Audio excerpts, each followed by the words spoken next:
Hoy empezamos con la unidad número 6, es la unidad de remuneración, ¿sí? Algo ya han visto con Fernanda, yo voy a extenderme en los temas que están dentro de esa unidad, ¿sí? Para que tengan un conocimiento más profundo del tema. Es una unidad bastante larga, así que voy a tratar de resumir en esta clase, que a lo sumo tenemos 1 hora y media para darla. Así que bueno, vamos a empezar. Si pueden ver el Power, si se ve.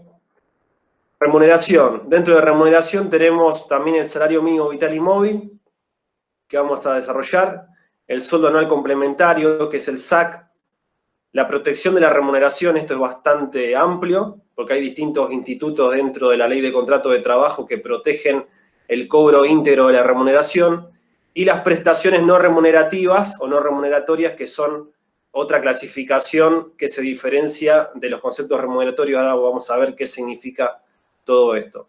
El artículo 103 de la Ley de Contrato de Trabajo me define lo que la ley entiende por remuneración. O sea, lo que la Ley de Contrato de Trabajo entiende por remuneración es aquella contraprestación que debe percibir el trabajador como consecuencia del contrato de trabajo. Recuerden que el pago de la remuneración es la principal obligación del empleador, ¿sí?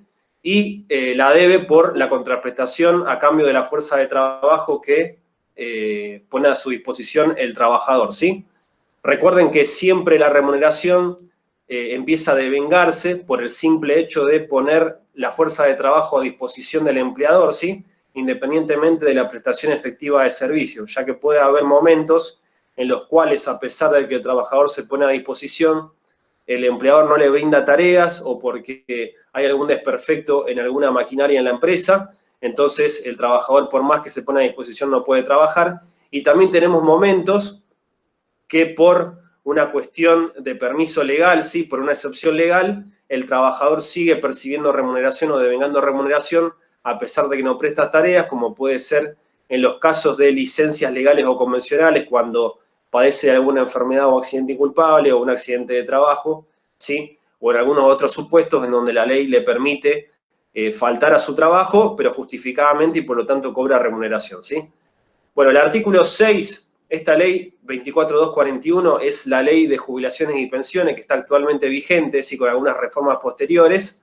También tiene una definición de remuneración que es parecida a la del artículo 103, aunque el artículo 6 es mucho más amplio, porque es mucho más ejemplificativo, y me dice cuáles son los rubros que integran la remuneración. Si quieren, véanla, ¿sí? Pero la diferencia es que el artículo 103 me define a la remuneración, y el artículo 105 también, desde el punto de vista laboral, teniendo en cuenta el contrato de trabajo y la relación laboral, y el artículo 6 solamente lo hace desde el punto de vista previsional, teniendo en cuenta cuáles son los aportes y contribuciones que van a la seguridad social y que se tendrán en cuenta para cobrar algún haber previsional. Y el artículo 1 del convenio 95 de la OIT es otra definición que se da de remuneración a nivel internacional. La Argentina ha adherido a este convenio internacional y tiene jerarquía supralegal, así que también es una fuente del derecho que tenemos que tener en cuenta. Se aplica en la ley de riesgo de trabajo también después del artículo 12, que lo vamos a ver más adelante, ¿sí? Bueno, lo importante que sepan es que se devenga remuneración por el simple hecho de poner a disposición la fuerza de trabajo, y se puede conceptualizar entonces como la contraprestación por la disponibilidad, ¿sí? Al disponer la fuerza de trabajo a disposición del empleador, se devenga remuneración. Esta definición doctrinaria la tenemos que conjugar con los criterios que surgen de la jurisprudencia, ¿sí? Sobre todo de la Corte Suprema de Justicia de la Nación, que viene sosteniendo que se va a considerar remuneración a toda suma que se perciba durante el transcurso de la relación laboral, ¿sí? Subordinada, es decir, en relación de dependencia o por cuenta ajena, que implique una ventaja patrimonial para el trabajador. Es decir, todo concepto que implique una ventaja o una ganancia para el trabajador tiene que ser considerado remuneración. Por ejemplo, en las grandes empresas, ¿sí? Esto no sucede con un pequeño comercio o un pequeño emprendimiento, sino en grandes empresas, se provee, por ejemplo, a los trabajadores de telefonía o del uso de algún automóvil. Bueno, en ese caso, este pago, que sería más bien en especie, no en dinero, debe ser considerado remuneración, porque, por ejemplo, en la telefonía, en todo caso, el trabajador debería proveérsela por sí mismo. Entonces, con la provisión de telefonía por parte de la parte empleadora o de la empresaria, se le evita el gasto que indefectiblemente hubiera realizado, y el uso del automóvil también, se le evita el gasto de transporte que hubiera realizado el trabajador. Espérenme un segundo que tenemos una persona que quiere ingresar. Ahí está. Bueno. Los fallos de la Corte Suprema de Justicia de la Nación que son importantes en este tema son Pérez contra Disco y González Martín contra Polimat. Bueno, se los resumo a ambos. Pérez contra Aníbal del año 2009, la Corte declaró la inconstitucionalidad del artículo 103 bis, inciso C, que actualmente está derogado, ¿sí? El artículo 103 bis enumera los beneficios sociales que fueron incorporados a la Ley de Contrato de Trabajo en la década del 90, por la Ley 24.700, y los beneficios sociales son conceptos no remunerativos, ¿sí? No son considerados remuneración. Ahora después los vamos a analizar. Pero la Corte consideró que los vales alimentarios que otorgaba el empleador, que estaban enumerados como beneficios sociales en el artículo 103 bis, inciso C, en realidad sí eran conceptos remunerativos, y por eso declaró la inconstitucionalidad de este artículo 103 bis, inciso C, porque no era acorde con el concepto que da el convenio de la OIT, de la Organización Internacional del Trabajo, ¿sí? Con el convenio 95. Por lo tanto, no había ninguna razón para sostener que los vales alimentarios no tenían naturaleza salarial, ¿sí? Así que recuerden que los vales alimentarios, los vales de almuerzo que puedan entregarse por la empresa, que son aquellos que la empresa entrega al trabajador y el trabajador tiene que intercambiar en algún comercio adherido al sistema, es decir, no se le paga en dinero, sino a través de un vale alimentario, tienen carácter remuneratorio, ¿sí? Según la doctrina de la Corte. Y González contra Polimat declaró la Corte la inconstitucionalidad de 3 decretos de necesidad y urgencia, que son de la época del año 2002 y 2003, luego de la crisis económica del año 2001, en donde el Poder Ejecutivo Nacional había establecido la obligación de los empleadores de abonar a todos los trabajadores del sector privado que estuvieran nucleados en convenio colectivo de trabajo, con excepción de los agrarios y del servicio doméstico, debían abonarles una asignación mensual no remunerativa de carácter alimentario. Es decir, el Poder Ejecutivo, a través de un decreto, le asignaba carácter no remunerativo a una asignación mensual de carácter alimentario. Bueno, la Corte sostiene, en ese caso, la inconstitucionalidad de los decretos porque el carácter alimentario es naturalmente propio del salario y mal puede, a través de un decreto del Poder Ejecutivo, asignarle una naturaleza jurídica distinta a la que realmente posee intrínsecamente, ¿sí? En resumen, para sintetizarle el criterio de la Corte, el Poder Ejecutivo, a través de un decreto, o el legislador, a través de la ley, no puede asignarle un nombre distinto a un concepto remuneratorio cuando intrínsecamente lo es, ¿sí? Si es alimentario, si es un mero aumento de salario por el empleador que trata de encubrirse con un concepto remuneratorio, tendremos que aplicar la primacía de la realidad, ¿sí? Y se considerará concepto remuneratorio porque es una ventaja patrimonial para el trabajador. Bueno, tenemos una clasificación clásica entre conceptos remuneratorios o remunerativos y no remunerativos. Las implicancias prácticas de la diferencia, por ejemplo, en conceptos remunerativos, se encuentran sujetos al pago de aportes y contribuciones a la seguridad social, se tienen en cuenta para el cálculo de otros conceptos, como el sueldo anual complementario, las vacaciones y las indemnizaciones, ¿sí? Es decir, vamos a tomar la remuneración que cobra ese trabajador o que se devengaba para calcular otros conceptos distintos, y también todo lo que es remuneración va a ser susceptible de embargo. Veremos al final de la clase cuáles son los límites para aplicar el embargo, ¿sí? Y los conceptos no remunerativos, que son básicamente 3, los beneficios sociales, las prestaciones complementarias no remunerativas y la compensación no remunerativa del artículo 223 bis, ¿sí? Presentan las características distintas a los conceptos remunerativos, que significa que no van a estar sujetos al pago de aporte y contribución a la seguridad social, no van a ser utilizados para computar ningún otro concepto laboral y no van a poder embargarse, ¿sí? Bueno, acá tienen una ejemplificación bastante amplia de cuáles son los conceptos remunerativos. Yo les diría que cuando tengan dudas acerca de si un concepto es remunerativo o no, acérquense a ver esta clasificación que está bastante ejemplificada y van a poder ver cuáles son los conceptos remunerativos. Bueno, como verán, las comisiones son remunerativas. Después vamos a desarrollar el tema de viáticos. Los sin comprobantes es un concepto remunerativo. Remuneraciones en especie, los premios, bonificaciones, propinas habituales y no prohibidas. Bueno, los salarios por enfermedad inculpable, que es cuando el trabajador está faltando por padecer una enfermedad, entonces el empleador debe pagarle el salario durante la licencia. Los salarios por accidente de trabajo, que durante los primeros 10 días lo paga el empleador y luego la RT. El preaviso, acá quiere decir el preaviso, que es cuando el empleador le otorga el preaviso correctamente al trabajador antes de despedirlo, y durante el tiempo que dura el preaviso, el empleador le sigue pagando la remuneración, ¿sí? El sueldo anual complementario, los feriados, horas extraordinarias, licencias especiales. Verán todos los feriados, horas extraordinarias y licencias especiales. Licencias especiales y feriados son momentos en donde el trabajador no presta tareas e igualmente percibe remuneración. Gratificaciones, y acá están los vales alimentarios y de almuerzo que le había comentado anteriormente que tienen naturaleza remuneratoria, ¿sí? Bueno, y los conceptos no remuneratorios, tenemos los viáticos con comprobantes, las gratificaciones pagadas con motivo del egreso del trabajador, todas las indemnizaciones, que son reparaciones, por lo tanto no son una contraprestación, siempre van a tener naturaleza no remunerativa, las asignaciones familiares que la paga el sistema de seguridad social, bueno, reintegro de gastos, subsidio por desempleo, etc. ¿Sí? Y acá tenemos la gran clasificación que les había dado anteriormente, que era la de beneficios sociales, que está en el artículo 103 bis de la ley de contrato, las prestaciones complementarias del 105 y la asignación en dinero no remunerativa, ¿sí? Bueno, caracteres de la remuneración. Es patrimonial en el sentido de desde que el momento del pago de la remuneración ingresa digamos, el salario a pasar a ser patrimonio del trabajador desde el momento del pago y del depósito, ¿sí?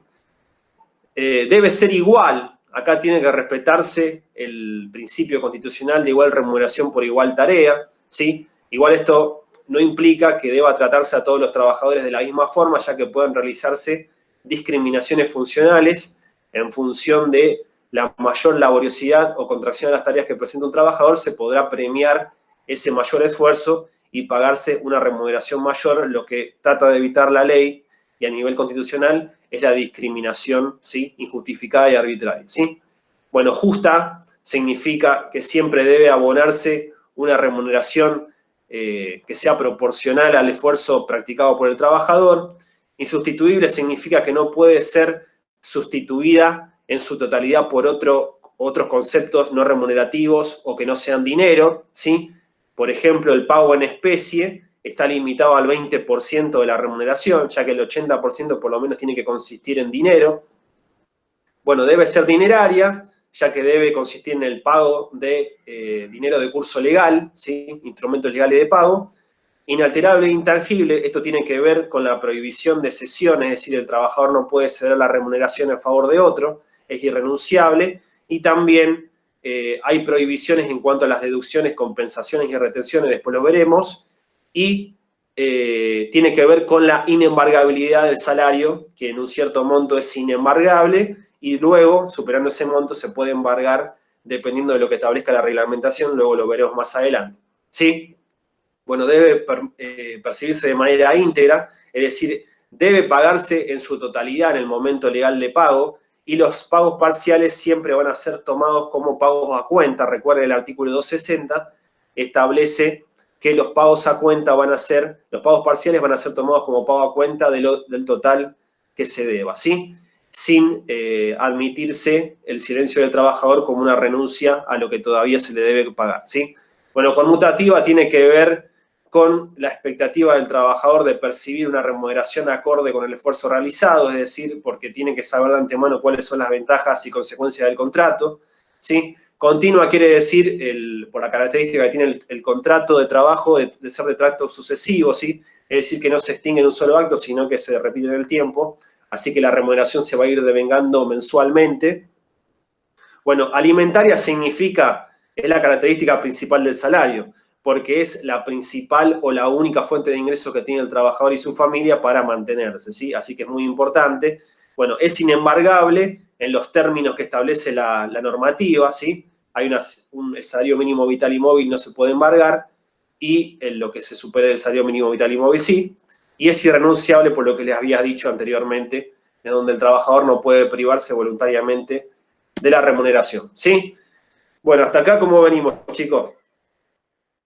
¿Tienen alguna duda?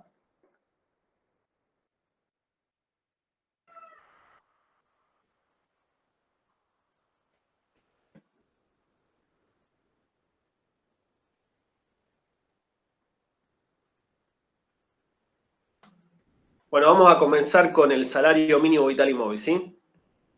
El salario mínimo vital y móvil está regulado en la Ley de Contrato de Trabajo y también está regulado en la Ley Nacional de Empleo, ¿sí? El artículo 116 de la Ley de Contrato me define el salario mínimo vital y móvil como la menor remuneración que debe percibir en efectivo el trabajador sin cargas de familia por su jornada legal de trabajo, es decir, por una jornada de 8 horas. Sí, fíjense que el artículo es una ficción legal actualmente, porque sostiene que esta menor remuneración que debe percibir el trabajador le debe asegurar alimentación adecuada, vivienda digna, educación, vestuario, o sea, prácticamente todas aquellas necesidades que tiene una persona para tener una vida digna, ¿sí? Incluso vacaciones y previsión, que previsión es ahorro, pero actualmente el salario mínimo vital y móvil, por el monto en el que está fijado, no alcanza para cubrir todas estas necesidades, ¿sí? Bueno, por ninguna causa pueden abonarse salarios inferiores al salario mínimo vital y móvil, porque va a ser el piso mínimo remuneratorio que debe percibir todo trabajador privado en relación de dependencia. ¿Sí? Todo trabajador, empleado público privado, debe percibir este salario mínimo, ¿sí? Bueno, la fijación del monto del salario mínimo vital y móvil no depende de las paritarias que se den a nivel colectivo, en la negociación colectiva, ¿sí? Es decir, los aumentos que haya de sueldo de una determinada categoría profesional no provocará el aumento del salario mínimo vital y móvil, que es general. La fijación de su monto está reservada a un organismo especial que se llama Consejo Nacional del Empleo, la Productividad y el Salario Mínimo Vital y Móvil. Esto está previsto en el artículo 135 de la Ley 24013, la Ley Nacional de Empleo. Ese consejo está integrado por 3 partes, representantes de empleadores, de trabajadores y del Estado Nacional, ¿sí? Bueno, la última resolución que se ha dictado en el año 2019, la resolución 6, ha fijado que a partir del 1 de octubre, esto es lo que está actualmente vigente, a partir del 1 de octubre de 2019, el salario mínimo vital y móvil es de 16.875 pesos para trabajadores mensualizados, es decir, para trabajadores cuya remuneración se devenga de manera mensual, y 84 pesos con 37 centavos para trabajadores jornalizados por hora, ¿sí? Ustedes fíjense que este monto es insuficiente, atento a la actual situación de nuestro país a nivel económico, la inflación reinante, es insuficiente para cubrir todos los conceptos que nombra el artículo 116, ¿sí? Bueno, el Consejo Nacional del Empleo, la Productividad y el Salario Mínimo Vital y Móvil está compuesto por 16 representantes de empleadores, 16 de trabajadores, que duran 4 años en sus funciones, y también por un presidente designado por el Ministerio de Trabajo, acorde a lo que establece el artículo 136, ¿sí? Y adopta sus decisiones por mayoría de 2/3.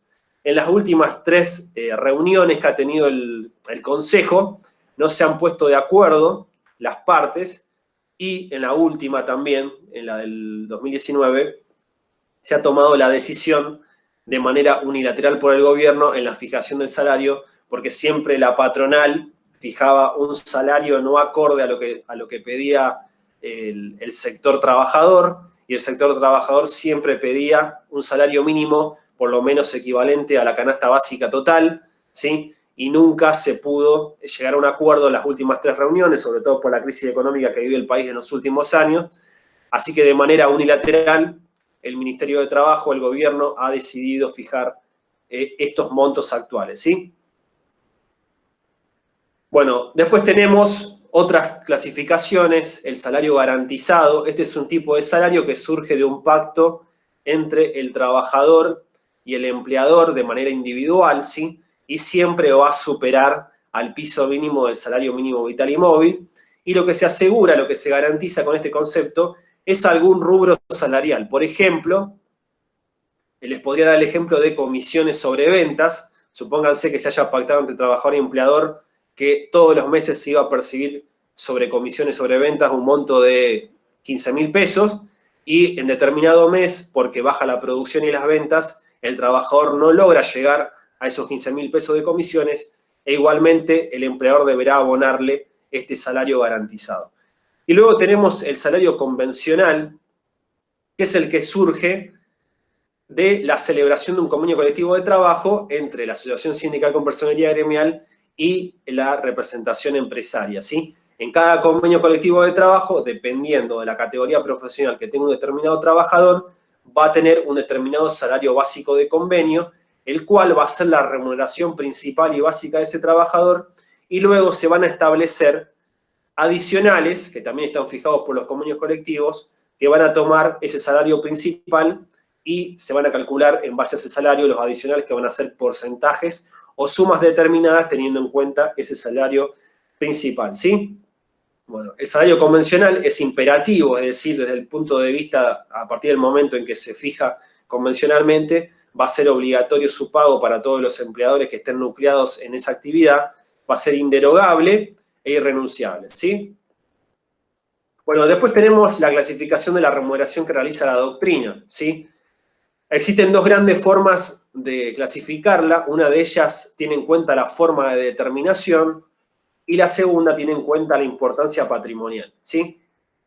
Bueno, por la forma de determinación la podemos clasificar en remuneración por tiempo, ¿sí? O por resultado o rendimiento. Por tiempo podemos clasificarla en jornal o sueldo, ¿sí? Para diferenciar el jornal o el sueldo, tomamos, por ejemplo, en el sueldo, tomamos el módulo mes, es decir, tomamos como unidad de cómputo el mes calendario, es decir, 30 días. Independientemente si el mes tiene 31 días o tiene 28 días como febrero o 29 en un año bisiesto, siempre vamos a conceptualizar el mes calendario como de 30 días, ¿sí? Así que siempre va a ser la misma remuneración independientemente del número de días que tenga el mes.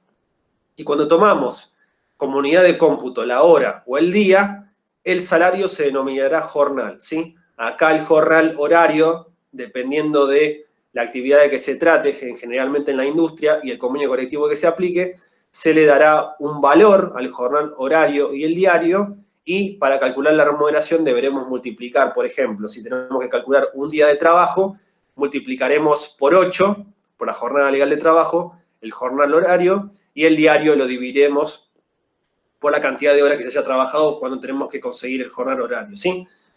Y el sueldo vendrá determinado también por la paritaria de la convención colectiva. Bueno, y la forma de determinación por resultado o rendimiento, acá ya no se tiene en cuenta el tiempo de trabajo, sino los resultados o rendimientos demostrados por el trabajador, ¿sí? Por ejemplo, lo que se le critica a la forma de determinación por tiempo es que no estimula al trabajador a ser más eficiente, ¿sí? Porque solamente tiene que cumplir una determinada jornada de trabajo para percibir la totalidad del sueldo. Pero en el caso de la remuneración por resultado o rendimiento, se la caracteriza como aquella clasificación que permite o que estimula al trabajador en lo que tiene que ver con el aumento de la producción y tratar de mejorar y de rendir con mayor eficacia dentro del trabajo. Se la critica, por otro lado, porque se sostiene que el trabajador, en vistas a mejorar la producción para obtener mayor cantidad de remuneración, es decir, para que se le pague más dinero, descuida las normas de protección, y esto puede traer mayores consecuencias en lo que tiene que ver con accidentes de trabajo o enfermedades profesionales, y también, desde el punto de vista empresario, por el hecho de producir más y a menor tiempo, se reduce la calidad del trabajo, ¿sí? Es decir, a mayor cantidad de trabajo, menor calidad de trabajo. Existen tres clases de remuneración por resultado o rendimiento. Una de ellas es a destajo o por unidad de obra. En este caso, esta es la más antigua de las remuneraciones por resultado o rendimiento, en donde no se tiene en cuenta el tiempo, sino que se tiene en cuenta la unidad de producto elaborado o la cantidad de trabajo realizado en una fracción de tiempo determinada, ¿sí? acá se va a tomar en cuenta, por ejemplo, una medida, 1 kilo, ¿sí? Por ejemplo, se va a tomar, eso depende de lo que fije el convenio colectivo o el estatuto profesional o el reglamento de la empresa, qué es lo que se va a tomar como unidad de medida. Esa unidad de medida va a tener un valor, ¿sí? Y se va a multiplicar ese valor por todas las medidas o todas las unidades de obra que se hayan elaborado para llegar al monto de la remuneración, ¿sí? Las comisiones. Bueno, las comisiones pueden ser definidas como aquella remuneración que se determina sobre la base de un porcentaje sobre las ventas realizadas por el trabajador. Es la forma clásica de remunerar a los viajantes de comercio, aunque también se aplica al personal de ventas y de promociones de bienes y servicios, ¿sí? Bueno, las comisiones pueden ser individuales o colectivas, ¿sí? La comisión individual es la que le corresponde a un trabajador individual por el desempeño de su tarea, ¿sí? Por haber concertado un negocio con algún cliente del empresario. Porque acá lo que hace, por ejemplo, el viajante de comercio realiza una representación de su empleador, ¿sí? Con un cliente de alguna lista, de alguna zona en donde el viajante de comercio trabaja, ¿sí? Y interactúa en la relación comercial. Entonces, cuando logra la venta de algún producto, debe percibir una comisión. Eso es la comisión individual. Y la comisión colectiva es cuando actúa un grupo de trabajadores que son remunerados a comisión y se tiene en cuenta la actuación en conjunto para remunerarlos, ¿sí? Y la comisión individual se puede a su vez clasificar en directa o indirecta. La directa es la que percibe o la que devenga el trabajador que cobra comisiones cuando logra concertar un negocio con algún cliente de su lista o de la zona que tiene asignada, ¿sí? Y la indirecta es aquella que se devenga a favor de ese mismo trabajador cuando la empresa, es decir, su empleador por sí misma o a través de un tercero, ¿sí? Logra concertar un negocio con un cliente de la lista de ese trabajador o con un cliente de la zona de ese trabajador, ¿sí? O sea, quien celebra el contrato o el negocio es la empresa, pero como lo hace con un cliente de la lista o de la zona del trabajador, debe igualmente pagarle una comisión. Por último, tenemos las primas. Las primas es un incentivo económico que se paga a los trabajadores, que solamente es voluntario para el empleador, salvo que surja de un acuerdo individual o de un convenio colectivo de trabajo, que tiene en vistas este incentivo económico a mejorar la producción, porque lo que se premia es una producción del trabajador por encima de la media, es decir, debe producir más de lo normal, ¿sí? Bueno, recuerden que todo esto que vimos hasta acá es remuneración, ¿sí? Para que no se confunda. Y luego, por su importancia patrimonial, tenemos las remuneraciones principales y las complementarias. Las remuneraciones principales son las mismas que vimos recién, es decir, tanto las remuneraciones por tiempo o por resultado son remuneraciones principales, porque por lo menos el 80% de la remuneración del trabajador tiene que consistir en remuneración principal, ¿sí?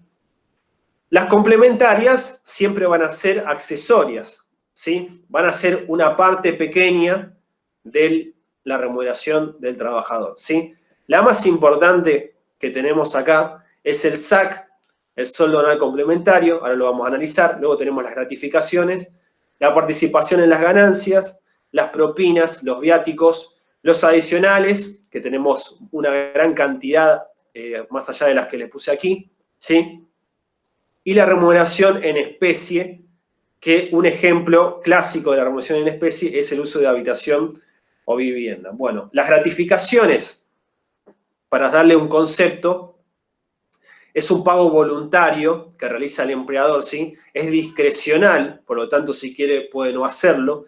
Y en general se realizan, por ejemplo, ante un aniversario que tenga la empresa, porque cumple años de la fundación, ¿sí? Entonces se le paga al trabajador una determinada gratificación, o por algún rendimiento que beneficia a la empresa de ese trabajador particular.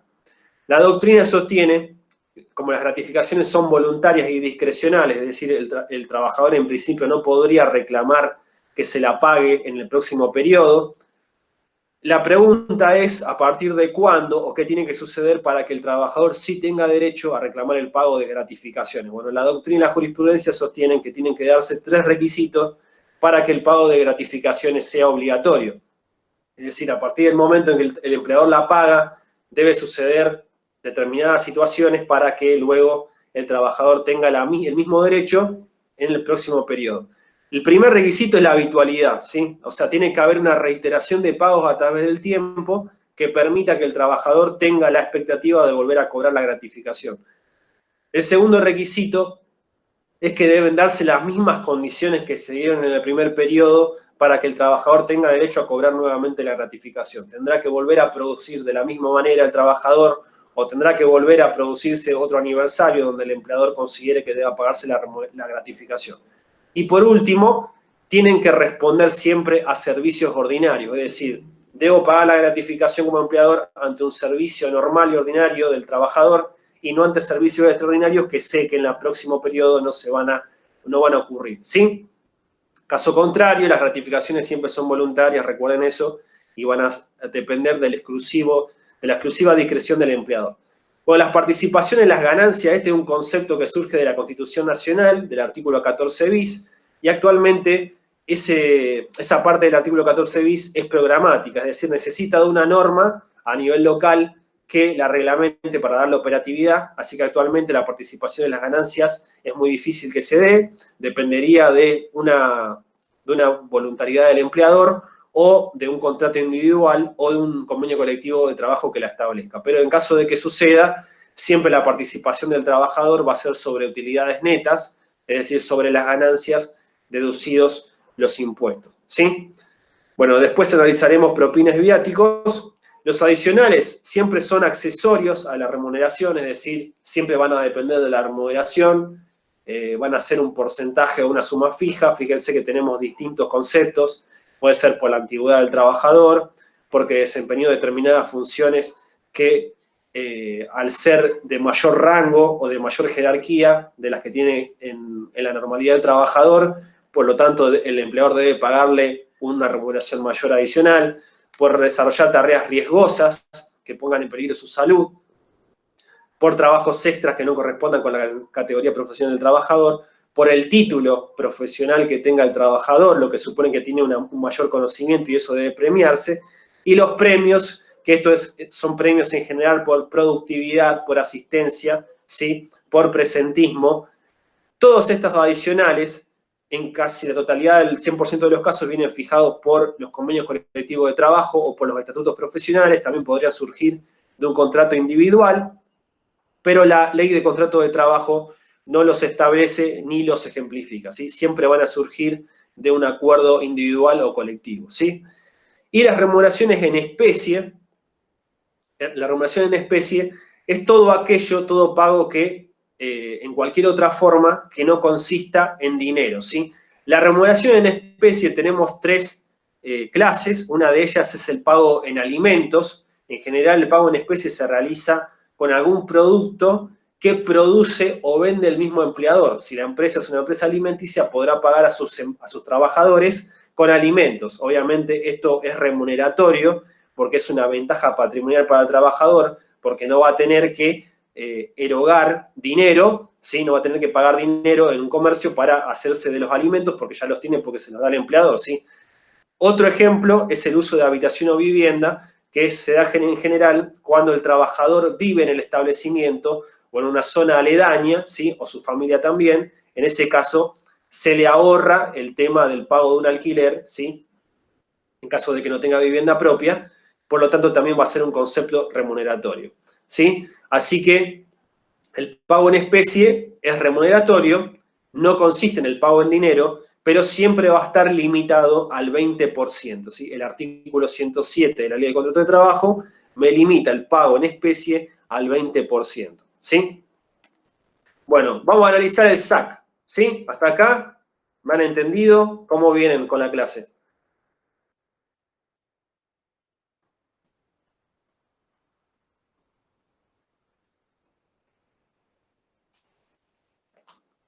¿Tienen alguna duda, alguna pregunta? Voy bastante rápido porque son muchos los temas que hay que dar, ¿sí? Les voy a dar lo principal, lo más importante, ¿sí?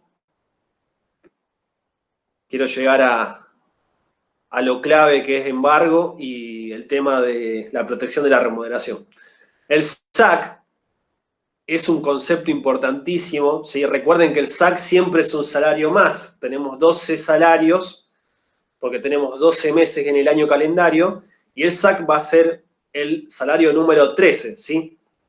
Fíjense que el artículo 121 me lo define como la 12ª parte del total de las remuneraciones que debe percibir el trabajador en el año calendario, ¿sí? Esa es la definición legal. Pero por imperativo de la ley 23.041, esto es de la década del 80, ¿sí?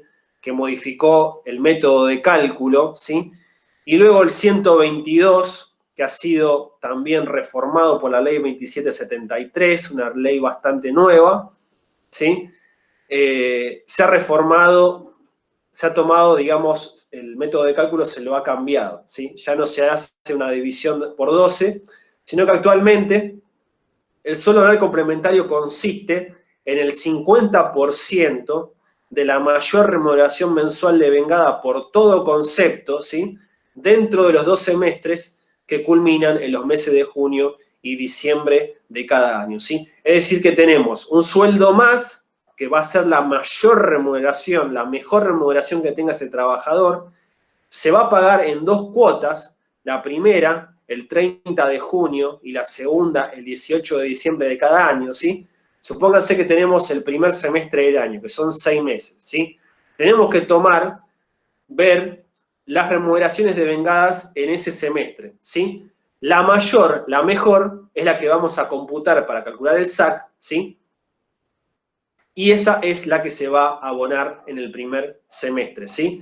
Se va a tomar el 50% de esa mayor remuneración mensual devengada en ese semestre y se tiene que pagar el 30 de junio o por lo menos 4 días hábiles luego del 30 de junio porque ese es el periodo de pago, ¿sí? Y la segunda cuota, que es la que ha traído comentarios doctrinales, porque anteriormente y por práctica se pagaba el 31 de diciembre, ¿sí? Y también estaba fijada legalmente la fecha del 31 de diciembre. Luego, la práctica llevó a que se pagara, esto comúnmente el SAC, ustedes lo conocen como aguinaldo, es la manera vulgar de denominarlo, pero técnicamente se denomina SAC, ¿sí? El SAC del segundo semestre se pagaba o se paga antes de la fecha de Navidad para que el trabajador cuente con un ingreso para la fiesta, ¿sí? Entonces, legalmente se modificó el artículo 122 y se estableció como fecha de pago de la segunda cuota el 18 de diciembre de cada año, ¿sí? En caso de que se pague el 18 de diciembre de cada año, ¿sí? Respetándose la norma, el empleador tiene que estimar cuál va a ser la remuneración de diciembre, porque podría darse que tomando las remuneraciones de julio a noviembre solamente, ¿sí? Aún no tenemos liquidado diciembre, tomemos la mayor remuneración de julio a noviembre, ¿sí? Y tomando la mayor de esos meses, le apliquemos el 50% y pagamos el SAC en diciembre. Pero luego, en enero, cuando ya tenemos liquidada la liquidación de diciembre, puede ser que la remuneración de diciembre sea mayor a las que tuvimos en cuenta para calcular el SAC. Entonces, deberemos calcular el 50% de la remuneración de diciembre y al resultado restarle lo que se le abonó a ese trabajador por SAC en diciembre y con el sueldo que se pagará en enero le pagamos la diferencia que no se le pagó del SAC que correspondía porque en ese caso en particular en diciembre fue la mayor remuneración mensual normal y habitual, ¿sí? Bueno, y en la ley 23.041 en la década del 80 sostiene lo mismo, sostuvo lo mismo que actualmente con la reforma del 122, luego el 2015, de que el SAC es el 50% de la mayor remuneración mensual devengada por todo concepto dentro de los semestres que culminan en los meses de junio y diciembre de cada año, ¿sí? Bueno, propinas. Recuerden que este es un concepto complementario, ¿sí? Es un concepto remuneratorio complementario, por lo tanto va a ser una parte de la remuneración del trabajador. En general se da en el ámbito gastronómico el pago de las propinas, ¿sí? Y el artículo 113 me sostiene que las propinas van a considerarse remuneración cuando sean habituales y no estuviesen prohibidas, ¿sí? Como definición podemos decir que es un pago espontáneo, es decir, voluntario, no obligatorio, que realiza un tercero ajeno a la relación laboral, porque no es el empleador el que lo paga, sino el que lo paga un cliente. Se lo paga al trabajador por el servicio prestado, ¿sí? Por encima de la tarifa fijada, ¿sí? Bueno, en el ámbito gastronómico, obviamente, por práctica, ustedes sabrán, por costumbre, que se le paga a los, por ejemplo, a un mozo, se le paga una propina, o sea que el pago de propina es habitual en el campo del trabajo gastronómico, ¿sí? Pero el artículo 113 nos dice que si están prohibidas, no van a ser consideradas remuneración. Bueno, específicamente en el campo de la gastronomía y de la hotelería y del turismo, la propina está prohibida, ¿sí?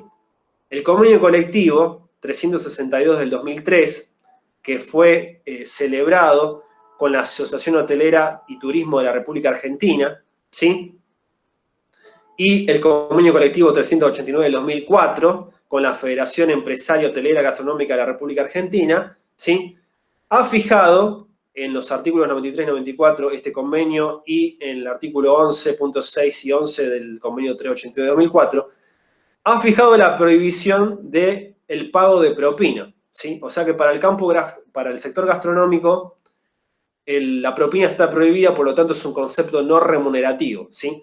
Lo que realizan los convenios al tratar la prohibición de la propina incluyen un adicional por complemento de servicio que va a ser remuneratorio, consistente en el 12% del salario básico convencional de ese trabajador en particular, dependiendo de la categoría que tenga, en concepto sustitutivo de propina. Es decir, se le va a pagar a los trabajadores gastronómicos un 12% más remuneratorio, sustituyéndolo por la propina. Pero ¿qué pasa si en la práctica, como sabemos que sucede, el cliente de ese restaurante, de ese bar, de ese negocio, le paga igualmente una propina al trabajador? Bueno, el convenio colectivo, a pesar de que prohíbe el pago, lo va a considerar como una mera liberalidad, ¿sí? Y no va a ser causal de sanción disciplinaria para el trabajador que la reciba, ¿sí? Y no va a tener ningún efecto laboral en la relación laboral, ¿sí? Así que recuerden que en el campo gastronómico las propinas son conceptos no remunerativos, por imperio de los convenios colectivos de trabajo que actualmente rigen la actividad. Los viáticos, este es otro concepto complementario. Los viáticos también son remuneración, como principio general, pero en la parte efectivamente gastada y acreditada por medio de comprobantes, ahí tenemos una pregunta, esperemos a ver quién es.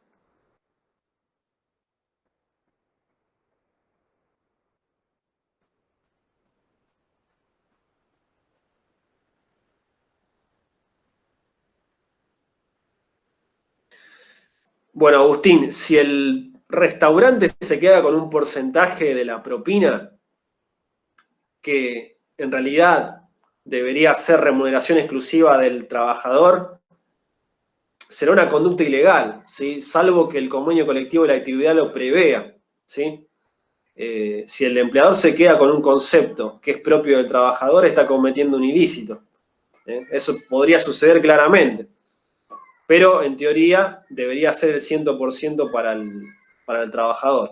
Así sea remunerativo o no remunerativo, ¿sí? Si corresponde que el trabajador lo perciba en su integridad, no tiene por qué el empleador quedarse con ese concepto en su bolsillo, ¿sí? Bueno. Bueno, los viáticos, en principio, recuerden, son remuneración complementaria. Pero tenemos el artículo 76 de la Ley de Contrato que habla del reintegro de gastos. Ya se lo expliqué esto en lo que tiene que ver con la seguridad patrimonial. Cuando el trabajador realiza un gasto para la realización de la tarea, el empleador se lo tiene que reintegrar, ¿sí? Pero si el trabajador me prueba el gasto con un comprobante y yo le pago la totalidad del gasto, no hay ninguna ventaja patrimonial para el trabajador, solamente le estoy devolviendo lo que ya gastó. ¿sí? Vuelve a cero. Pero el viático en general, para hacer remuneración, se paga antes de realizar el gasto, es decir, el trabajador que presta tareas por fuera de la empresa, porque realiza viajes, tiene gastos de traslado y de comida, el empleador le paga un viático antes de realizar la tarea, entonces luego, cuando el trabajador vuelve a la empresa, no realiza, no tiene que dar cuenta de los gastos que realizó, ¿sí? Y tampoco entrega comprobante. Bueno, en ese caso, como no da justificación de los gastos que realizó y no entrega comprobantes, en ese caso en particular, el viático sí es considerado remuneración, ¿sí? Porque hay una ventaja patrimonial para el trabajador, porque en realidad, no sé en realidad yo como empleador lo que gastó, pero si le reintegro pidiéndole efectivamente que me presente los comprobantes de los gastos y le reintegro el 100% de los gastos, va a ser solamente un mero reintegro de gastos que ha tenido el trabajador y no va a haber ninguna remuneración adicional para ese trabajador, ¿sí? Así que recuerden que el reintegro de gastos es una obligación legal, ¿sí? Que surge de la ley de contrato, ¿sí? Y el pago de viáticos siempre va a ser discrecional y voluntario del empleador, salvo que esté previsto convencionalmente en un convenio colectivo de trabajo. La regla, para que les quede claro, es viáticos con comprobantes es un concepto no remunerativo y viáticos sin comprobantes es un concepto remunerativo con todas las implicancias que eso lleva, ¿sí? Bueno, llegamos a lo importante, protección de la remuneración. Tenemos distintos artículos en la ley de contrato de trabajo, distintos institutos, que tratan de asegurarle al trabajador la intangibilidad salarial, es decir, el cobro íntegro y oportuno del salario, es decir, que lo perciba en su totalidad, ¿sí? Y de manera oportuna, es decir, en los plazos legales que establece la ley, ¿sí? Tenemos primero los artículos que protegen a la remuneración frente a posibles actividades o accionar del empleador, ¿sí? El artículo 124 me establece los medios de pago. Los medios de pago serían las formas en las cuales se puede pagar la remuneración según lo que prevé la ley, ¿sí? Bueno, según el artículo 124, las remuneraciones en dinero deben pagarse bajo pena de nulidad, ¿sí? Si no, va a ser un pago nulo, en efectivo, es decir, en dinero de curso legal, con cheque a la orden del trabajador, ¿sí? O mediante la acreditación en una cuenta bancaria, ¿sí? Estas son las tres formas permitidas para pagar la remuneración. El pago de la remuneración, recuerden, principal obligación del empleador. Para que el pago de la remuneración sea cancelatorio, es decir, para que el empleador se quede tranquilo de que cumplió con su obligación total del pago, debe ser pagado, debe pagarse la remuneración con los requisitos que establece la ley en cuanto a los sujetos, el tiempo y el lugar en que debe pagarse, ¿sí? Los sujetos van a ser trabajador y empleador, ¿sí? Porque el principal obligado al pago de la obligación es el empleador, aunque pueda haber supuestos donde un tercero pueda liberarse, no lo quiero complicar ahora. Si llego a subir la clase de solidaridad, se la puedo dar en vivo, les voy a explicar eso. A veces hay un tercero solidario que puede pagar la remuneración, que no es el empleador, ¿sí? Y luego la ley establece que debe pagarse en el lugar de trabajo, ¿sí? Y en horas hábiles en días de trabajo, ¿sí? Pero con respecto a los medios de pago, ¿qué significa que se pague en efectivo? Significa que debe pagarse con dinero de circulación legal, es decir, dinero de curso forzoso. En nuestro país serán pesos argentinos, ¿sí? Que son instrumentos legales de pago. Lo que busca la ley es que el trabajador perciba la mayor parte de su remuneración en dinero, porque es lo que le permite disponer libremente de su ingreso de manera casi total, ¿sí? Por eso limita el pago en especie al 20%. Si el trabajador tiene dinero, va a poder comprar los bienes y servicios que él considere necesarios libremente en el mercado. Si se le permitiera al empleador pagar la mayor parte de la remuneración en especie, el trabajador tendría limitada la disponibilidad de su ingreso, ¿sí? Por eso la mayor parte siempre tiene que ser dinero. También puede pagarse con cheque. El cheque es una orden de pago pura y simple, ¿sí? Que se puede otorgar al trabajador. Las limitaciones que tiene el empleador para otorgar un cheque, la primera es que no puede otorgarla con obligación de depósito. Ustedes no sé si saben que si se otorga con obligación de depósito, ¿sí? El trabajador debe depositar el cheque, ¿sí? En su cuenta, entonces deberá pagar deberá pagar el impuesto al cheque, por lo tanto se afecta la intangibilidad salarial porque va a mermarse la remuneración, ¿sí? Así que tiene que entregarlo a la orden del trabajador, ¿sí? No pueden entregarse cheques de terceros, tiene que ser un cheque de la empresa y no puede ser cruzado, es decir, no puede otorgarse un cheque para depositarse porque eso afectaría el salario del trabajador que tendría que hacerse cargo del impuesto al cheque, ¿sí? Así que tiene que entregarse el cheque a nombre del trabajador para que lo cobre por ventanilla, ¿sí? Y por último, que es la forma clásica y actual, y también por imperativo legal, por disposiciones del Ministerio de Trabajo, las empresas deben depositar el salario en una cuenta corriente bancaria o caja de ahorro a nombre del trabajador, que actualmente, por imperio del artículo 124, se denomina cuenta sueldo, que es una cuenta gratuita para el trabajador, que no tiene que tener ningún costo de mantenimiento ni extracción de fondos y donde el empleador depositará el salario todos los meses. De esta manera se asegura el pago al trabajador en lo que tiene que ver con la seguridad del pago, ¿sí? Y también se asegura la fecha de pago, ¿sí? Bueno. Con respecto a los periodos de pago y los plazos de pago. Los periodos de pago pueden ser definidos como la periodicidad en la cual el empleador debe liquidar la remuneración, ¿sí? Fíjense que para el trabajador mensualizado debe liquidarse la remuneración al vencimiento de cada mes calendario, para el personal remunerado a jornada por hora, por semana o por quincena, y el personal remunerado por pieza o medida cada semana o quincena, conforme los trabajos concluidos en ese periodo, ¿sí? Y los plazos de pago es el término perentorio en el cual el empleador debe pagar la remuneración. Esto ya lo vieron en la práctica.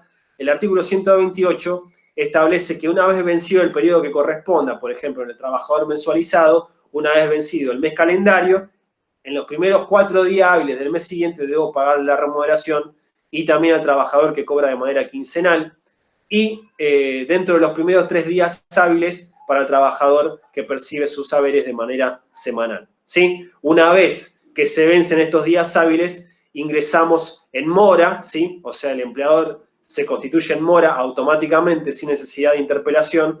Por lo tanto, a partir de ese momento se devengarán los intereses correspondientes y también empieza a correr el curso de la prescripción en contra del trabajador, que tendrá 2 años a partir de la entrada en mora del empleador para reclamar los créditos laborales, ¿sí? Bueno, con respecto a los días, horas y lugares de pago, el pago debe realizarse en días hábiles, en el lugar de trabajo y durante las horas de prestación de servicio, ¿sí? Y siempre debe realizarse personalmente. Hay que pagarle al trabajador personalmente. El 129, como excepción, establece que cuando el trabajador esté imposibilitado de percibir la remuneración, puede autorizar a un familiar o a otro trabajador, a un compañero de trabajo, para percibir la remuneración. Este es un artículo en lo que tiene que ver con el lugar de trabajo y durante las horas de prestación de servicio, que ha quedado desactualizado, porque actualmente si la remuneración se paga en una institución bancaria mediante acreditación por transferencia bancaria, no se está pagando en el lugar de trabajo, se está pagando en otro lugar, más allá de que se haya tenido en cuenta el lugar geográfico de la empresa para pagar en una determinada institución bancaria que sea cercana o que tenga cajeros automáticos cercanos, ¿sí? Bueno, la prueba del pago por excelencia es el recibo de sueldo, ¿sí? El recibo de sueldo es el instrumento por excelencia para acreditar la existencia del pago, ¿sí? Bueno, el recibo de sueldo, atento a la gran importancia que tiene en materia probatoria del pago, ¿sí? Reúne ciertos requisitos legales que deben cumplirse para considerarse válido, ¿sí? El 139 me exige que debo confeccionarlo en doble ejemplar. El original siempre se lo queda al empleador y el duplicado debemos otorgárselo al trabajador para que tenga control de la liquidación detallada que se ha hecho del salario, ¿sí? El trabajador debe saber plenamente cuáles son los conceptos que se le han pagado y conocer la totalidad de su remuneración, ¿sí? Y obviamente debe firmar el trabajador de conformidad al recibo de sueldo para que el empleador tenga una constancia de que lo ha recibido oportunamente. El artículo 140 me nombra los requisitos mínimos que debe contener el recibo de sueldo, ¿sí? Fíjense que los primeros 2 incisos me permiten identificar a los sujetos del contrato de trabajo, al empleador y al trabajador, ¿sí? Luego, la discriminación completa de la remuneración que percibe ese trabajador. El inciso D me habla del artículo 12 del decreto ley 17.250 de 67, o el artículo 12 de ese decreto establece que en el recibo de sueldo se debe indicar los aportes y contribuciones que se hayan depositado correspondientes al periodo inmediatamente anterior. Es decir, por ejemplo, el recibo de sueldo de mayo deberá indicar los depósitos de la Seguridad Social del mes de abril, ¿sí? Y debe indicarse el banco en que se realizó el depósito de la Seguridad Social y también el lapso que comprende el depósito, ¿sí? Bueno, tendrá que indicar el total bruto de la remuneración, ¿sí? Todas las deducciones que se hacen a un costado, ya sea por retenciones válidas como aporte jubilatorio, obra social, por impuesto a las ganancias, etcétera, ¿sí? Por algún embargo. También tiene que indicarse el importe neto, ¿sí? El sueldo neto, una vez realizadas las deducciones, el salario neto, expresado en números y letras, la constancia de recepción del duplicado por el trabajador, el lugar y fecha en que se realizó el pago, ¿sí? Y también la fecha de ingreso y la categoría profesional de ese trabajador, ¿sí? Bueno, después tenemos limitaciones que protegen, digamos, más a la figura del trabajador. El trabajador debe percibir el salario de forma íntegra en el momento oportuno durante los días y horas señalados, es decir, 4 días hábiles o 3 días hábiles después de vencido el periodo que corresponda.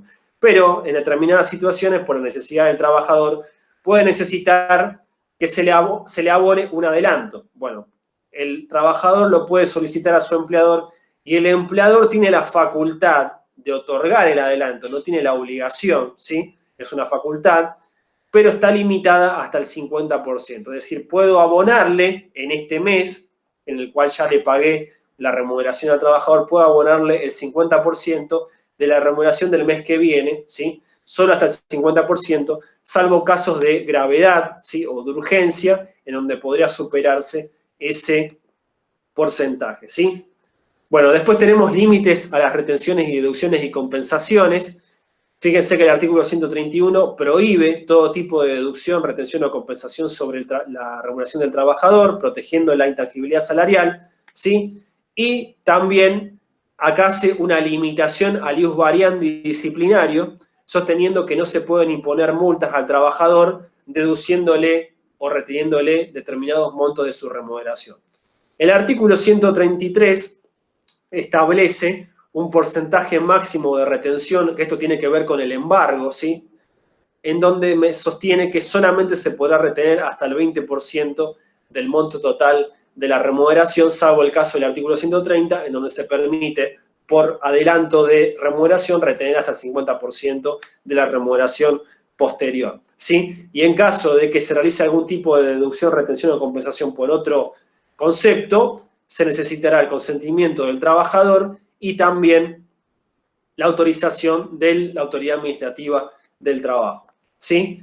Y como excepción a la prohibición de retención, tenemos el artículo 132 de la Ley de Contrato que me enumera, ¿sí?, todos aquellos supuestos en los cuales el empleador actúa como agente de retención y está autorizado a realizar retenciones que están prohibidas por el artículo 131, ¿sí? Sería la excepción a la regla. Fíjense que tenemos los adelantos de remuneraciones del 130, la retención de aportes jubilatorios y obligaciones fiscales, como el impuesto a la ganancia. El impuesto a la ganancia es el único supuesto en donde los cuales se puede superar, además de los adelantos de sueldo, se puede superar el porcentaje del 20%, ¿sí? Bueno, después tenemos pago de cuotas o contribuciones que surjan de convenciones colectivas de trabajo. Bueno, hace toda una enumeración el 132 de retenciones permitidas, ¿sí? La mora en el pago de la remuneración siempre va a ser al vencimiento de los plazos del artículo 128, es decir, 4 días hábiles o 3 días hábiles, ¿sí? El artículo 135 establece una acción de retención de daños, ¿sí? Esto significa, por ejemplo, cuando el trabajador realiza un daño perjudicial sobre los bienes de la empresa, entonces el empleador puede retenerle el 20% del salario y lo debe consignar judicialmente, es decir, lo debe depositar en una cuenta judicial iniciando el juicio al trabajador por los daños y perjuicios causados, y deberá iniciar esa acción dentro de los 90 días de producido el daño, ¿sí? Ese es otro supuesto de retención válido. Bueno, después tenemos, esto es muy importante, ya esto es mucho más complejo, lo van a ver seguramente los que estén siguiendo la carrera de contador público en la materia de concursos y quiebras. Tenemos la protección de la remuneración del trabajador frente a las posibles acciones de los acreedores del empleador. Puede suceder que la empresa o el empleador entre en cesación de pagos, ¿sí? Entonces se la declara en quiebra o entre en concurso preventivo, ¿sí? Bueno, en ese caso, los bienes de la empresa y el patrimonio del empleador pueden entrar pueden ser objeto de las acciones para obtener el cobro por los distintos acreedores que tenga. Uno de esos acreedores van a ser los trabajadores en relación de dependencia que tenga la empresa, ¿sí? Bueno, en este caso, los créditos laborales, es decir, los créditos que tenga el trabajador por remuneraciones o por indemnizaciones debidas, van a gozar de privilegios en el concurso del empleador. Los privilegios son definidos por el Código Civil y Comercial de la Nación como el derecho que otorga la ley a un acreedor para ser pagado con preferencia a otro. Esto significa que frente a concurrencia de distintos acreedores, el trabajador va a cobrar primero, ¿sí? Salvo los acreedores prendarios y aquellos acreedores que ejerzan un derecho de retención sobre una cosa van a cobrar primero por sobre los trabajadores, luego siguen los trabajadores que van a tener un privilegio por sobre el resto de los créditos de otros acreedores, ¿sí? Bueno, los privilegios siempre son legales, solo surgen de la ley, ¿sí? No se pueden establecer de manera contractual ni por decisión del deudor. Y tenemos primero los créditos con privilegio especial, que están regulados en el artículo 268 de la Ley de Contrato, que realiza una regulación prácticamente idéntica a la que realiza la Ley de Concursos y Quiebras en el artículo 241, inciso 2. Y el artículo 268 me enumera cuáles son los créditos con privilegio especial. El crédito con privilegio especial significa que van a afectar a un bien determinado del empleador, ¿sí? Bueno, estos créditos con privilegio especial son las remuneraciones debidas al trabajador por 6 meses, las provenientes de indemnizaciones por accidentes de trabajo, por antigüedad de despido, falta de preaviso, fondo de desempleo, ¿sí? Y me dice el artículo sobre qué bienes recaen. Recae sobre las mercaderías, las materias primas y maquinarias que integren el establecimiento. También el privilegio especial recae sobre el precio del fondo de comercio, el dinero, etcétera, ¿sí? Bueno, los bienes en poderes de terceros, es decir, cuando se realiza una transferencia de los bienes de la empresa hacia un tercero, el privilegio especial que tiene el crédito laboral también va a afectar a ese bien que ahora va a pasar a ser de un tercero, ¿sí? Las obras y construcciones también van a sufrir, van a ser, digamos, objetivo de la acción del trabajador que goza de privilegio especial, cuando ese trabajador haya sido ocupado en la edificación o construcción de esa obra. También tenemos el caso de subrogación real, que esto es cuando el empleador vende los bienes de la empresa, entonces el dinero que ingresa al patrimonio del empleador va a ser afectado por el privilegio especial del crédito laboral, ¿sí? Y en caso de que exceda el importe, se van a transformar en privilegios generales.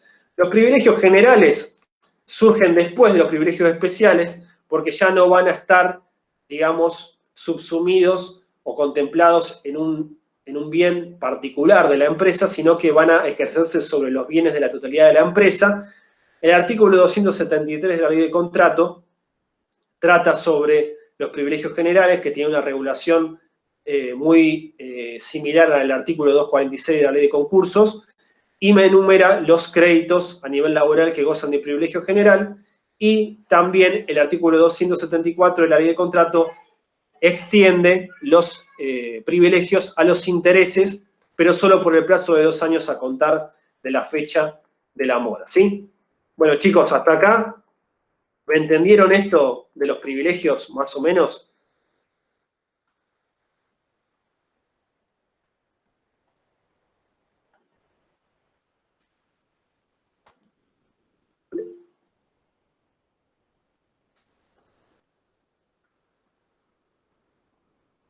Bueno, vamos a seguir con el embargo.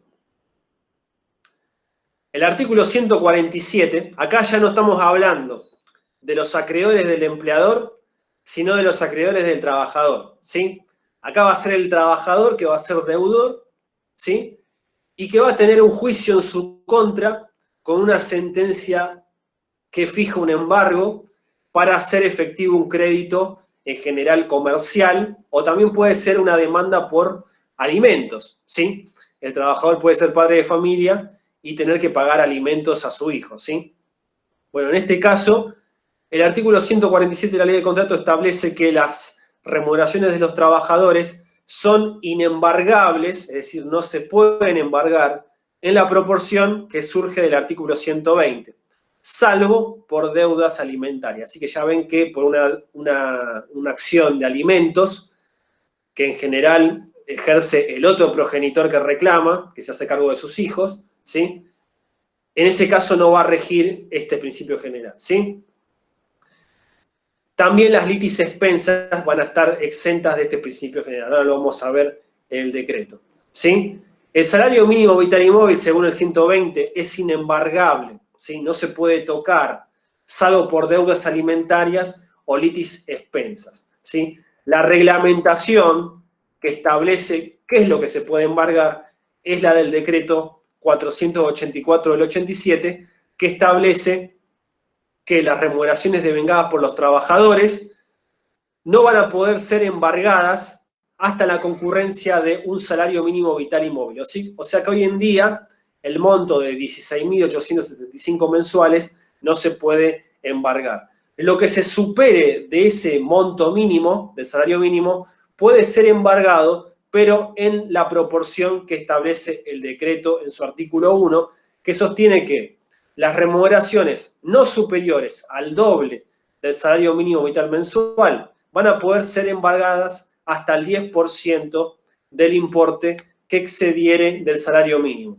Y las retribuciones que sí sean superiores al doble del salario mínimo van a poder embargarse hasta el 20% de lo que se supere. Para que ustedes lo tengan graficado con un ejemplo, puedan entender, si tenemos en cuenta que al día de la fecha, hoy es mayo del 2020, tenemos un salario mínimo de 16.875 pesos, para un trabajador que percibe 30.000 pesos de salario mensual, es decir, supera el salario mínimo vital, pero no lo duplica, ¿sí? Se va a poder embargar el siguiente monto. Se va a poder embargar el 10% de 13.125 pesos, porque tenemos 30.000 pesos mensuales que percibe el trabajador, le restamos la parte que no se puede embargar, que es el salario mínimo, y nos queda 13.125 y el 10% es 1.312,50. Y el trabajador que percibe un salario de 40.000, es decir, que duplica el salario mínimo, se va a poder embargar el 20% de lo que resta. Es decir, restamos 40.000 al salario mínimo, nos queda 23.125 pesos y eso es lo que podemos embargar el 20% mensualmente, serán 4.625 pesos, ¿sí? Bueno, y después el artículo 3 me dice qué es lo que puedo embargar cuando ya no estoy hablando de remuneraciones, sino de indemnizaciones. En ese caso se podrá embargar hasta el 10% del importe de la indemnización cuando no sea superior al doble del salario mínimo. Esto es medio raro porque en general las indemnizaciones superan al doble del salario mínimo y en caso de que supere al doble del salario mínimo se podrá embargar hasta el 20%, ¿sí? Bueno, los límites de embargabilidad, según el decreto, no serán de aplicación en caso de cuotas de alimentos o litis expensas, es decir, cuando, por ejemplo, uno de los progenitores le reclame alimentos al otro progenitor, ¿sí?, por los hijos menores de edad que tengan en común, el juez, en este caso de familia, va a poder aplicar una cuota de embargo sobre el salario bruto del trabajador por encima del 20%, podrá ser del 30%, del 40%, pero siempre se tendrán en cuenta la subsistencia del alimentante y las necesidades de la persona que deba alimentarse, ¿sí? Bueno, y para finalizar, tenemos las prestaciones no remuneratorias. Recuerden que son conceptos no remunerativos que no se van a tener en cuenta para calcular otros conceptos, ¿sí?, como SAC, vacaciones, aguinaldos, feriados, etcétera, y no van a estar sujetos a aportes y contribuciones y no van a ser embargables, ¿sí? Siempre van a ser conceptos que tengan que ver más con la seguridad social que con el contrato de trabajo, ¿sí? Tenemos los beneficios sociales del artículo 103 bis, que están enumerados, ¿sí? Léanlos, ¿sí? Estudienlos, y siempre son prestaciones de naturaleza jurídica de seguridad social, no dinerarias, no acumulables ni sustituibles en dinero, ¿sí? No acumulables significa que deben ser aprovechadas de manera oportuna, es decir, no se pueden volver a reclamar posteriormente, sino que debe recibirse una prestación no remuneratoria en cada periodo, ¿sí?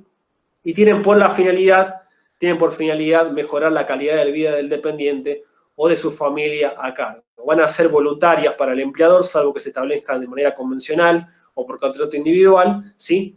Y siempre van a ser no remuneratorias. Acá los incisos derogados son los que incluían los vales alimentarios o vales de alimentos que luego la jurisprudencia consideró que eran remunerativos, ¿sí? Las prestaciones complementarias no remunerativas también son conceptos no remuneratorios, ¿sí? Por ejemplo, el retiro de socios de gerentes, en donde se da primacía a la calidad de socio por sobre la de trabajador, ¿sí? El inciso B, es un caso en donde, a pesar de que no se presentan comprobantes, la ley considera que es un concepto no remuneratorio, ¿sí? El reintegro de gastos por uso del automóvil de propiedad de la empresa o del empleado. Bueno, después tenemos los viáticos de viajantes de comercio, que les había dicho que si eran acreditados con comprobantes, eran conceptos no remuneratorios. Y por último tenemos el comodato de casa-habitación de propiedad del empleador, ¿sí? El comodato es un contrato civil y comercial, es un préstamo de uso gratuito, ¿sí? Que en este caso es una excepción, este inciso D, al principio general de que la remuneración en especie, en este caso uso de habitación o vivienda, es remuneración. En este caso el comodato va a ser un concepto no remunerativo, ¿sí?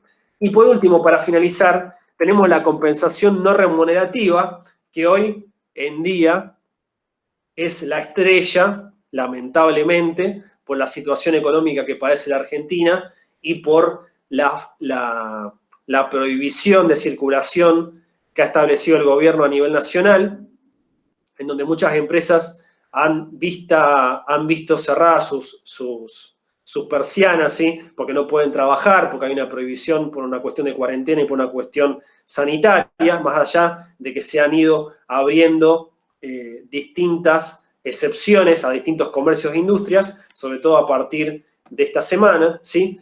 Se han producido muchas suspensiones de personal, esto lo van a ver en la unidad 8 más en detenimiento. El decreto 329 del 2020, es decir, actual, prohíbe los despidos y suspensiones por 60 días, a partir del 31 de mayo del 2020, por 60 días, por falta o disminución de trabajo o por fuerza mayor. La actual pandemia por coronavirus, por COVID-19, podría considerarse como una causal de fuerza mayor, ¿sí? O que produce falta o disminución de trabajo y por lo tanto el empleador podría suspender, ¿sí? Sin pagar remuneración. Pero el decreto a nivel nacional me lo prohíbe, ¿sí? No puedo suspender ni por falta o disminución de trabajo, ni puedo despedir, ni puedo suspender por fuerza mayor, ¿sí? El único supuesto que está permitido, en donde se puede suspender, es decir, el trabajador no presta tareas y no cobra remuneración, es este caso del artículo 223 bis, en donde, a pesar de que el trabajador no presta tareas, ¿sí? No concurre a su lugar de trabajo, percibe una asignación en dinero que se la paga el empleador, pero esa asignación en dinero es no remunerativa, es decir, el empleador no paga contribuciones patronales, salvo las contribuciones a la obra social, esto es la ley 23.660, ¿sí? Y debe ser pactada colectivamente o de manera individual y homologada por la autoridad de aplicación, que es el Ministerio de Trabajo, ¿sí? Bueno, chicos,